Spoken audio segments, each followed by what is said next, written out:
कहानी की शुरुआत में हमें साइबेरिया की एक जेल दिखाई जाती है जहां बहुत सारे जर्मन फौजियों को कड़कड़ाती ठंड में लाइन में खड़ा किया गया था। दरअसल जब वर्ल्ड वॉर 2 खत्म हुआ तो रूस ने ढेर सारे जर्मन फौजियों को बंदी बना लिया था। उन्हें कोयले की खदानों में दिन रात भारी काम करवाया जाता था। यूं तो इस जेल की सुरक्षा कुछ खास टाइट नहीं थी, लेकिन फिर भी कोई भी कैदी भागने की हिम्मत नहीं जुटा पाता था, क्योंकि इस जेल के चारों तरफ सिर्फ जमा देने वाली बर्फ ही बर्फ थी। ये जेल किसी भी इंसानी गाँव से पूरे 18,000 किलोमीटर दूर थी। अगर कोई भाग भी जाता तो साइबेरिया की कड़ाके की ठंड उसे जिंदा नहीं छोड़ती थी। जेल बर्फ के इस विशाल मैदान के बीचों बीच बनी थी, इसलिए भागने का ख्याल भी किसी के दिमाग में नहीं आता था। लेकिन इन बंदियों में एक शख्स ऐसा भी था जिसका दिमाग बहुत तेज चलता था। वो अपनी बीवी और बेटी से मिलने को बेताब था। उसका नाम था ह्यूबर्ट ब्रिंकफोर्ड। उसे इस जेल में 25 साल की सजा सुनाई गई थी और वो नहीं चाहता था कि उसकी जिंदगी का आधा हिस्सा यहीं कटकर रह जाए। इसलिए ह्यूबर्ट किसी भी हाल में इस जेल से फरार होना चाहता था। किस्मत से एक दिन उसे ये मौका मिल ही गया। वो एक कोयले की मालगाड़ी में छुपकर किसी तरह इस जेल से निकल भागा। बाहर निकला तो खुले आसमान में तारों को देखकर उसकी खुशी का ठिकाना नहीं रहा, मगर उसे नहीं पता था कि उसकी ये खुशी ज्यादा देर की नहीं थी। थोड़ी ही दूर जाने के बाद मालगाड़ी अचानक रुक गई। ह्यूबर्ट ने बाहर झांका तो उसने देखा कि एक रूसी सैनिक बंदूक ताने उसके सामने खड़ा था। बदकिस्मती से वो पकड़ा गया। जेल से भागने की सजा में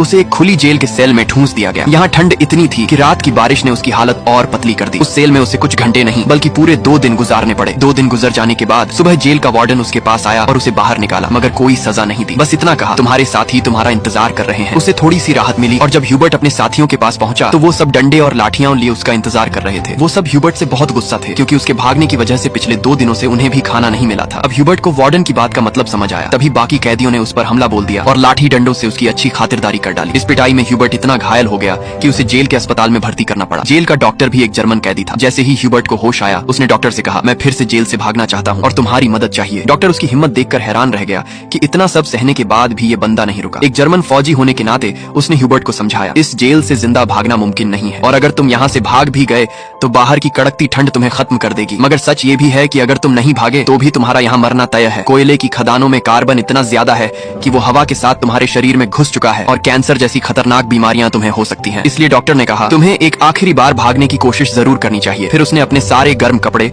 बर्फीले जूते और जरूरी सामान ह्यूबर्ट को दे दिया। साथ ही बताया कि उसे रेलवे लाइन के पास खाना छुपा हुआ मिल जाएगा। इतना ही नहीं, उसने ह्यूबर्ट को एक बंदूक भी दी ताकि वो अपनी हिफाजत कर सके। दरअसल डॉक्टर ने ही ये सब खाना, बंदूक, गर्म कपड़े आदि जमा किए थे, क्योंकि वो खुद भी इस नरक से भागना चाहता था। मगर हाल ही में उसे पता चला था कि उसे कैंसर है और उसके पास 1 महीने से ज्यादा वक्त नहीं बचा है। इसलिए उसने ह्यूबर्ट की मदद करने की सोची। उसने ह्यूबर्ट को एक लंच बॉक्स थमाया और कहा, अगर तुम जिंदा बच गए तो मेरी फैमिली तक ये लंच बॉक्स पहुंचा देना और कहना कि मैं अब इस दुनिया में नहीं हूँ। रात के अंधेरे में ह्यूबर्ट फिर से फरार हो गया। इस बार उसने मालगाड़ी की बजाय पैदल चलने का फैसला किया। वो रात भर चलता रहा और सुबह भी नहीं रुका, क्योंकि उसे डर था कि रूसी सैनिक उसे पकड़ न लें। सुबह जब वार्डन को खबर मिली कि ह्यूबर्ट फिर से भाग निकला है तो